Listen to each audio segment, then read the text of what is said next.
معلش يا جماعه انا اسفه جدا، رجعت لكم تاني. ده الحمام، انا طول النهار بصور سامحوني. تمام. وده المطبخ. على فكره هتاخدوها مش شطابه، سوبر لوكس. هرجع تاني اوريكم وسع الصاله والجمال والحلاوه والشقه.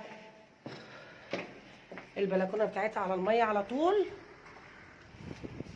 والتقسيط بتاعها سنه. التقسيط نرجع نقول 1,500,000، 1,150,000، مليون و100 كاش، ومليون و200 قسط. 1,200,000 قسط. علي صوتك شويه عشان يسمعوا تاني يا فندم، معلش. مليون و100 كاش ومليون و200 قسط على سنه. تمام تمام. يعني مفيش كلام يا فندم، سنتين حتى يا فندم. العماره كلها بتتباع بنفس السعر. تمام. عايزه اقول لكم ما شاء الله هتستلموها، خلي بالكم مش شطابه، سوبر لوكس.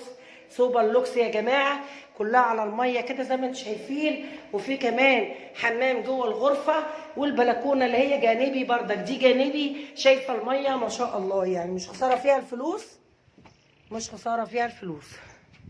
التصالح وكل حاجه مخلصها ودافعين كل حاجه. شفت الصاله قد ايه؟ شايفين الصاله عاطيه كمان بلفه لغايه البلكونه. تمام كده. الاستعلام هسيب لكم رقم تليفوني في صندوق الوصف.